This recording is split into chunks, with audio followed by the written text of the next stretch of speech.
कल्पना करो कि तुम जोरदार पंच मार रहे हो, सिर्फ हवा में वार कर रहे हो।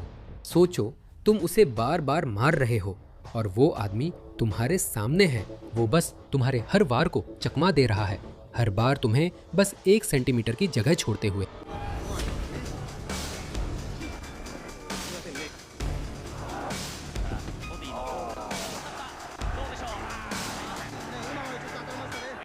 ये कोई चाल नहीं थी, ये किस्मत भी नहीं थी। वो निकोलिनो लोके था और पेशेवर बॉक्सिंग में 15 सालों तक उसने इस खेल की सबसे बुनियादी चीज को कुछ ऐसा बना दिया जिसे उसके प्रतिद्वंदी बस कर ही नहीं सकते थे।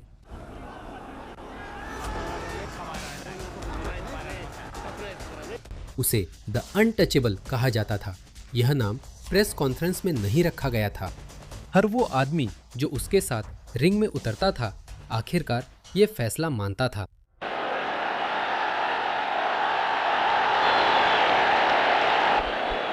निकोलिनो लोचे का जन्म 7 सितंबर 1939 को तुनुयान, मेंडोजा, अर्जेंटीना में हुआ था।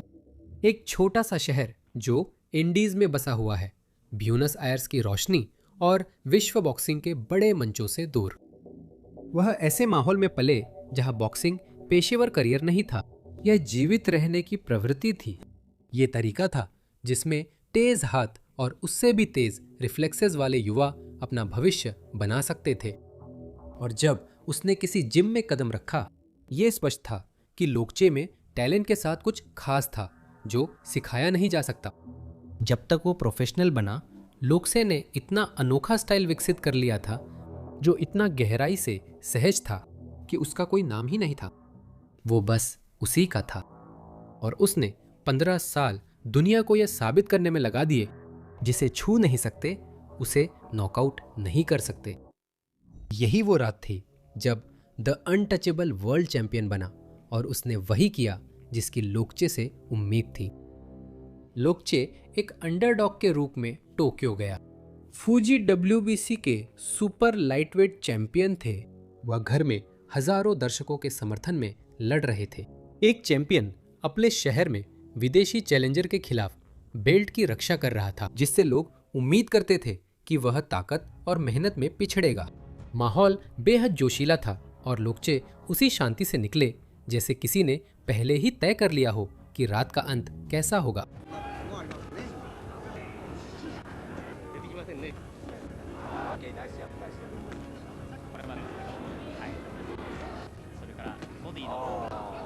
पहली घंटी बजते ही फूजी ने हमला बोल दिया, उसी तरह की भिड़ंत की तलाश में जिसने उसे चैंपियन बनाया था। और पहली घंटी बजते ही उसे कुछ भी हासिल नहीं हुआ।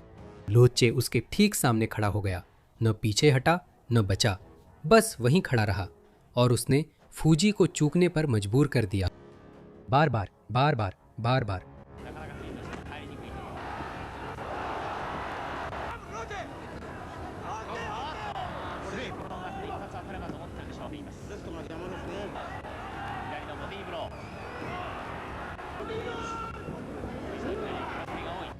अगले 9 राउंड में जो हुआ वो टोक्यो के दर्शकों ने पहले कभी नहीं देखा था।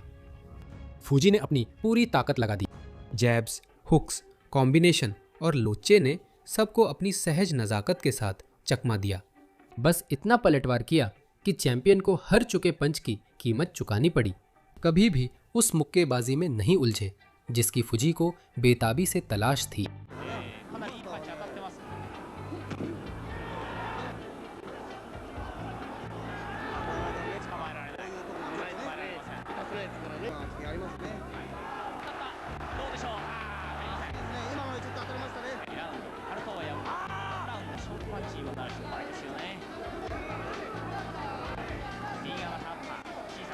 मध्य राउंड्स में टोक्यो की भीड़ ने चैंपियन का हौसला बढ़ाना बंद कर दिया था और वे मेहमान खिलाड़ी के लिए तालियां बजा रहे थे। वे हंस रहे थे, मजाक उड़ाते हुए नहीं बल्कि सच्ची हैरानी से, क्योंकि जो वे देख रहे थे वह सिर्फ मुक्केबाजी नहीं बल्कि कला के करीब था। एक आदमी जो विश्व चैंपियन के सामने खड़ा था और उसे ऐसा दिखा रहा था जैसे वो हवा में मुक्के मार रहा हो। फूजी इतना हताश और थका हुआ था, जवाब खोजने में इतना पूरी तरह असमर्थ कि उसके कॉर्नर ने 9वें राउंड के बाद मुकाबला रोक दिया।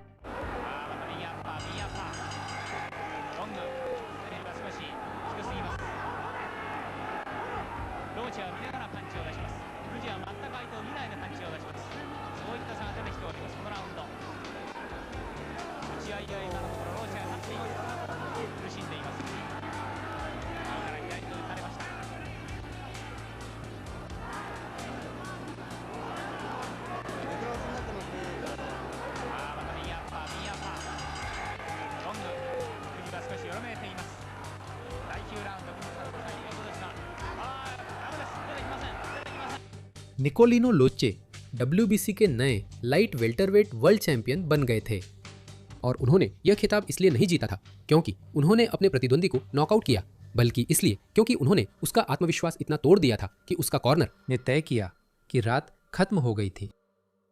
पहली बार खिताब की रक्षा उस व्यक्ति से हुई जिसे इसे अपने पास रखने का अनुभव था। कार्लोस हर्नांडेज भी पूर्व विश्व चैंपियन थे, एक वेनेजुएलाई मुक्केबाज जिसके पास अनुभव और महत्वाकांक्षा थी और जो इतना खतरनाक था कि इस रात को सामान्य नहीं रहने देता।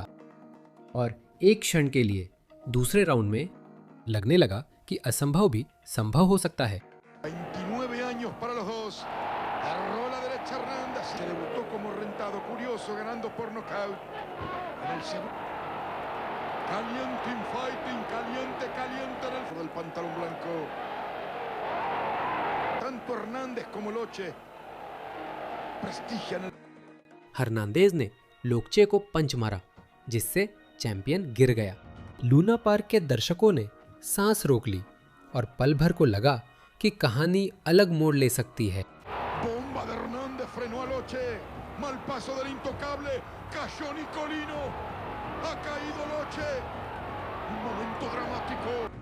लेकिन लोकचे उठ खड़े हुए और फिर वे काम पर लग गए। El fantasma del segundo round parece quedar atrás. Observen, la certeza está en Loche. El intento fallido en Hernández, conmovido de las victorias. Sobre los de mano derecha. Siempre es peligroso Hernández. बाकी 13 rounds में the untouchable ने धैर्यपूर्वक पूर्व champion को पूरी तरह तोड़ दिया। उसने उसे चूकने पर मजबूर किया, उसकी गलती की सजा दी और रिंग के हर इंच पर अपना नियंत्रण रखा। जैसे जैसे हर्नांडेज हर राउंड में और हताश व थका होता गया, लोचे ने मैच में हर्नांडेज को 2 बार कैनवास पर गिराया और जब आखिरी घंटी बजी, सर्वसम्मति से फैसला कभी संदेह में नहीं था। Vimos en su primer paso por el boxeo rentado. Va a comenzar el show de Nicolino. Va a meter presión contraofensiva Loche. Muy atención Loche. Observen gancho. वह दूसरे राउंड में गिरा, फिर बाकी सभी राउंड जीत लिए। द अनटचेबल सिर्फ उपनाम नहीं बल्कि एक वादा था जिसे उसने निभाया, चाहे जमीन उसे गिराने को तैयार थी। जुआओ हेनरिक दा सिल्वा 13 अक्टूबर 1969 को लूना पार्क पहुंचे। उनके पास वह था जो लोचे के अधिकतर प्रतिद्वंदियों के पास नहीं था, एक बेदाग पेशेवर रिकॉर्ड। ब्राजीली अब तक अजेय था, भूखा था और उसे यकीन था कि उसका दबाव वाला अंदाज वो चाबी होगी जो आखिरकार उस पहेली को सुलझाएगी जिसे द अनटचेबल ने अपनी डिफेंस में बदल दिया था। लेकिन ऐसा नहीं हुआ। También venía en fin. Nicolino por el mismo sábado a la tarde o en ese fin de semana al deporte argentino porque el fútbol se quedaba fuera del Mundial del 70. Cuando Lectura dijo al diablo la fiesta. Enrique ने पहले round से ही दबाव बनाया। वो लोकचे की movements को दबाने और ऐसे क्लोज फाइटिंग एक्सचेंजेस के लिए मजबूर करने की कोशिश कर रहा था जिनमें उसकी ताकत नजर आ सके, और लोकचे ने उसे आने दिया, आराम से, बिना किसी जल्दी के, बस इतना हिलते हुए कि ब्राजीलियन चूक जाए और हर मिस किए हुए पंच की उसे कीमत चुकानी पड़े। Realmente comenzó a existir en el 59-60 y ya pesadamente en el 61-62, ¿no? ¿No es cierto? Entonces, hasta ese tiempo yo... Ahí estamos viendo justo algo de los clásicos que más nos gustan. Los grandes campeones del ring. Sí, sí. Es el negro Alonso. Buscando parecer que está haciendo muchas cosas y Nicolino manejando. 15 round सर्वसम्मति से फैसला। इसी तरह Enrique का Ajay record खत्म हुआ। एक और अजय दावेदार सोचता रह गया, अभी अभी क्या हुआ?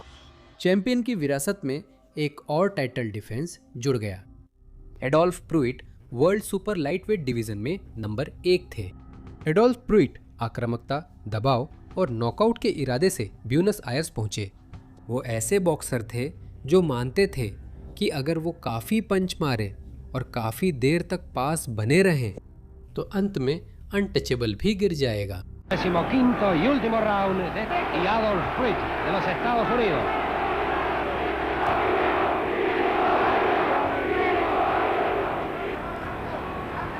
El que primer minuto de esta última vuelta.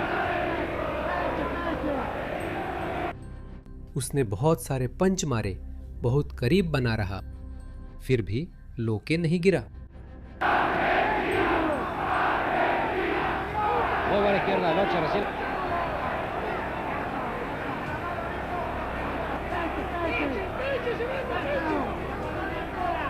Y falta menos de 1 para terminar este set. Round दर राउंड प्रूइट अपनी कॉम्बिनेशन से चैंपियन पर ताकत और पंचों की संख्या से दबाव बनाता रहा। राउंड दर राउंड लोकचे बचता रहा, घूमता रहा, इधर उधर चलता रहा और पलटवार करता, जिससे नंबर 1 दावेदार ऐसा लग रहा था मानो वह भूत से लड़ रहा हो। यहाँ तक कि जब प्रूइट की आंख के ऊपर तीसरे राउंड में चोट लग गई, यहाँ तक कि जब दबाव बढ़ा और भिड़ंत और भी नजदीकी और कड़ी हो गई, लोचे ने उसे कभी भी साफ पंच लगाने का मौका नहीं दिया जिससे वह कुछ कर सके। Pasajes finales de la pelea. Este grito de Nicolino, Nicolino, Nicolino.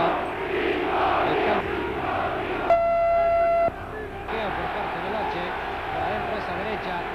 Pasó el norteamericano. 15 round बाद मुकाबला सर्वसम्मति के फैसले पर खत्म हुआ।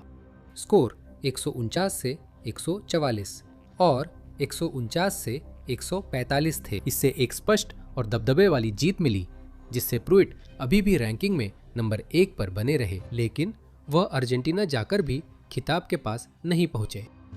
निकोलिनो लोचे ने बॉक्सिंग रिंग में जो कुछ भी किया, हर खिताब की रक्षा, हर असंभव बचाव, हर मुकाबला जो मानो उनके लिए कोई मेहनत ही नहीं थी। ये रात शायद सबसे असाधारण हो सकती है, क्योंकि लोकचे तीसरे राउंड में बाएं हाथ के 2 टूटे टेंडन के साथ उतरे और वह रुके नहीं।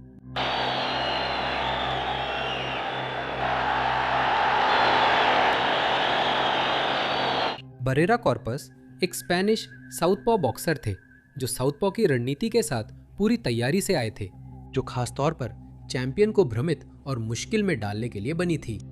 दूसरे राउंड में कुछ गलत हो गया। एक टक्कर, एक अजीब सा टकराव, और लोकचे का बायां हाथ लगभग खत्म हो गया था।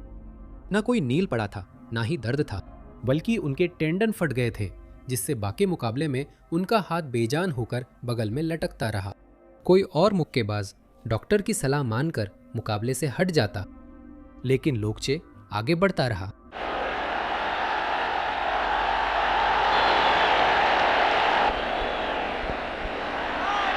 अगले 13 राउंड में जो हुआ उसे साधारण शब्दों में बयान करना मुश्किल है।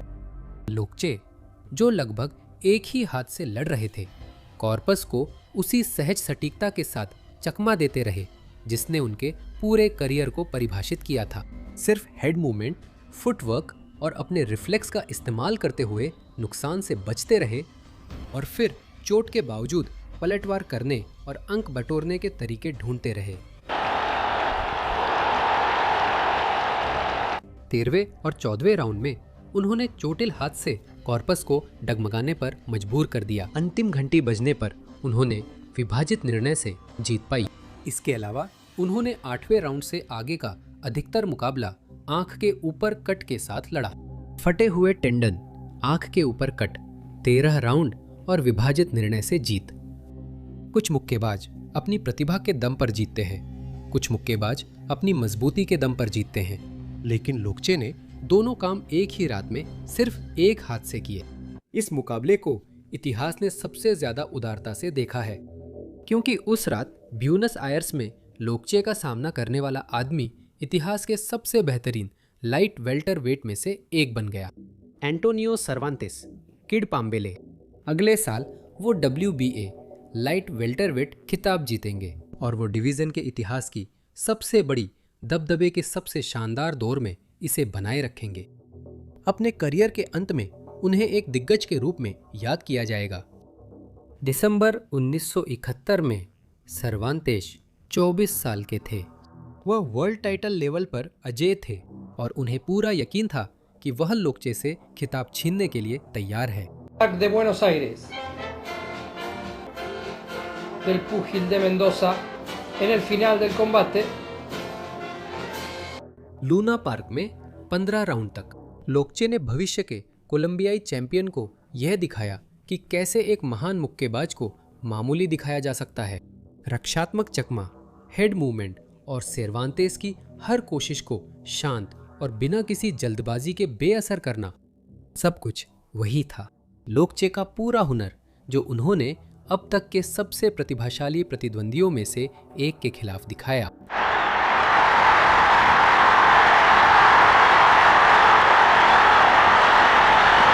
पंद्रह राउंड बाद मुकाबला सर्वसम्मति के फैसले पर समाप्त हुआ। तीनों जजों ने लोच्चे को तुरंत विजेता घोषित किया और वह व्यक्ति जो एक दिन दिग्गज बनेगा कोलंबिया लौटा। उसके पास अब भी सीखने की योजना थी।